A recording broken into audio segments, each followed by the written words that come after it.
লোটে মাছটা এখন নুন মাছে রেখে দিলাম। আগে থেকে রেডি করা পেঁয়াজ কুচানো, রসুন, টমেটো,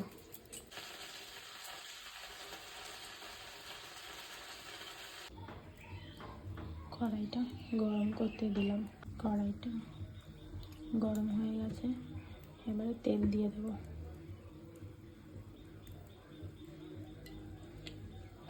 তেলটা এবার ভালো করে গরম হবে। তেলটা ভালো করে গরম হয়ে গেছে, এবার দিয়ে দেবো মেখে রাখা মাছগুলো।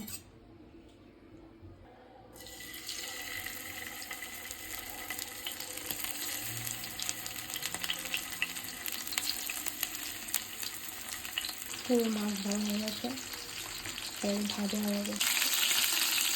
দেখো মাছগুলো একদম ভাজা হয়ে গেছে, মাছগুলো এবার উল্টিয়ে দিচ্ছি, অন্য সাইড হবে। দেখো সব মাছ ভাজা রেডি হয়ে গেছে। কড়াইটা গরম করতে দিলে, কড়াইটা গরম হয়ে গেছে, এবার তেল দিয়ে দিলাম। তেলটা একটু ভালোভাবে গরম হয়ে গেল, রসুনটা থেতো করে রেখেছিলাম, এবার রসুনটা দিয়ে দেব। রসুনটা একটু লাল করে ভাজা হয়ে গেল, রসুনটা লাল করে ভাজা হয়ে গেছে, এবার দিয়ে দেবো পেঁয়াজ। পেঁয়াজটা একটু লাল করে ভাজা হবে, এবার দিয়ে দেবো পরিমাণ মতন নুন, পরিমাণ মতন হলুদ। এটা ভালো করে লাল করে ভাজা হবে। দিয়ে দিলাম 3টে লঙ্কা, তোমরা যে যেমন দিতে পারো। দেখো পেঁয়াজটা লাল করে ভাজা হয়ে গেছে, এবার দিয়ে দিলাম টমেটো। টমেটো আর পেঁয়াজটা ভালো করে ভাজা হয়ে গেছে, এবার দিয়ে দেবো পরিমাণ মতন লঙ্কার গুঁড়ো। এটাকে ভালো করে মিশিয়ে দিতে হবে। তারপরে পরিমাণ মতন একটু জল দিয়ে দেবো, জলটা দিয়ে ভালো করে কষাতে হবে। তারপর একটু তেল বেরিয়ে গেলে, দেখো মশলাটা কষাতে কষাতে তেল বেরিয়ে গেছে। হ্যাঁ অবশ্যই কিন্তু লো ফ্লেমে দিয়ে মশলাটা কষানো হয়ে গেছে। আবার একটু অল্প পরিমাণে একটু জল মিশিয়ে দিলাম।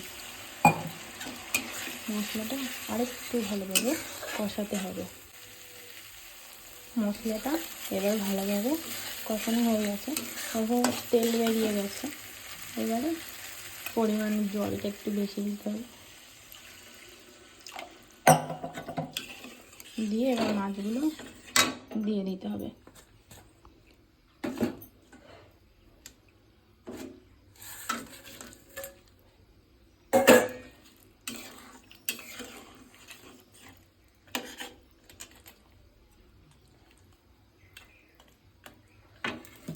আর পরিমাণ মতো কেউ স্বাদ মতো চিনি দিতে পারো, নাও দিতে পারো। এটা স্বাদের জন্য মানুষ দেয়। গ্যাসটা এবার লো ফ্লেম থেকে হাই ফ্লেমে দিতে হবে, না হলে মাছগুলো ভেঙে যাবে। দেখো মাছটা এবার হয়ে গেছে, এবার আমি গরম মশলা দিয়ে দিচ্ছি। এবার তোমরা গরম মশলাও দিতে পারো, ধনে পাতাও দিতে পারো, যেটাতেই দেবে সেটাতেই স্বাদ আছে। হ্যাঁ, আর কেমন হয়েছে বলো কিন্তু অবশ্যই কমেন্ট, লাইক, শেয়ার করে।